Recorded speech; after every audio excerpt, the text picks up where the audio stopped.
Si Luna nakulong dahil sa isang terrorist attack. Siya ang bubuo ng bomba.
Gawin natin to.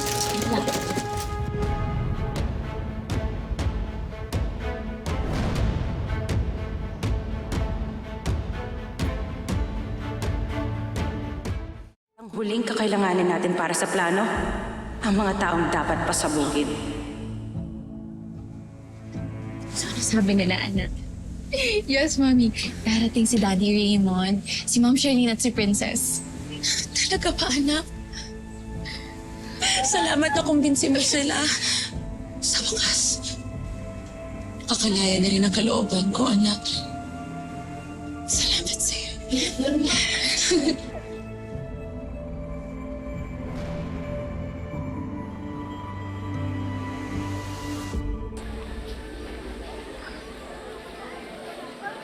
Asa na si Luna? Kumalma ka. Ewan ko sa'yo.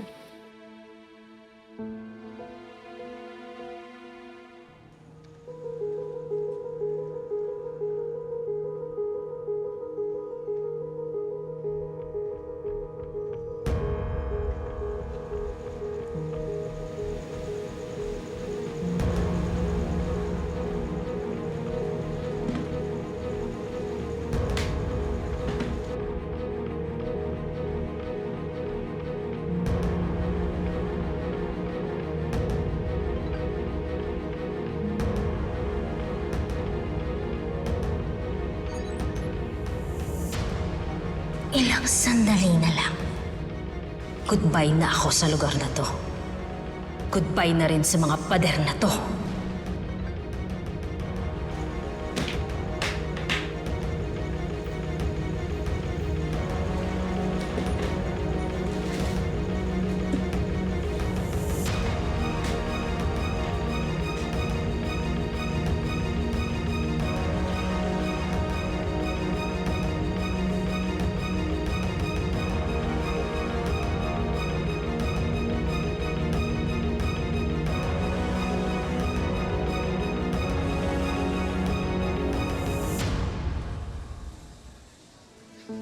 Handa na to.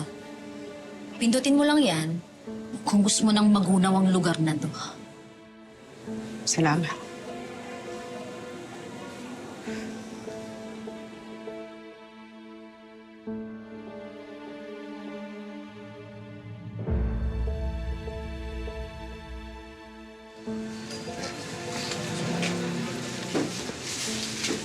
Ako na maglilista ng mga pangalan nila. Sige po. Kasama ko po sila.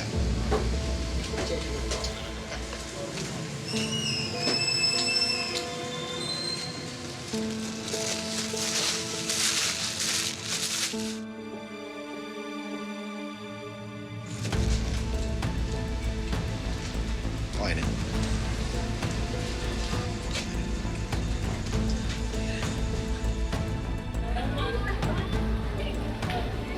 Hindi na yata dadating yung mga special guest mo eh. Kailangan. Para sa kanila itong plano ko. Xavier, salamat pumunta ka. Ako muna yung ginawang representative ni Mama. Kaya hindi niyo pa kasi kayang makita yung mami mo, Libby. Naiintindihan ko. Hindi rin naman kasi madali yung pinagdaanan ng mami mo sa kamay ng mama ko. Pero thankful pa rin ako kasi tinanggap niyo siya sa kabila ng lahat.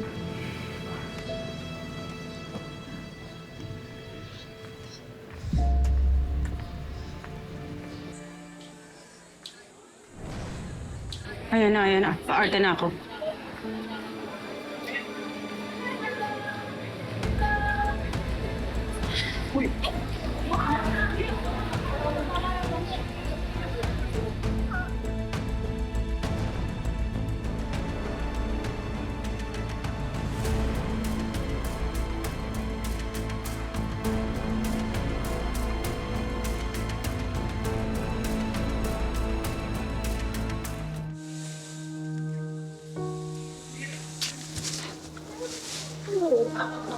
Ay, anak.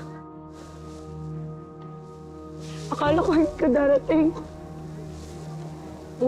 Hindi kita kayang pabayaan, di ba? Anak. Salamat. Nandito ka pa para sa akin. Ikaw na lang ang meron ako ngayon.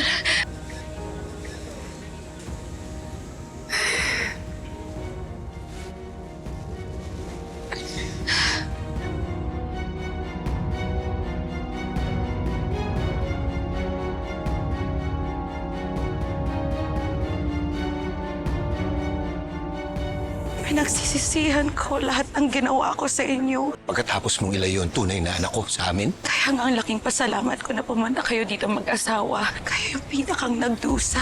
Salamat. Maraming tao ang nagkakamali sa atin. At niloloko pa nga nila tayo. Limitado tayo para magpatawad.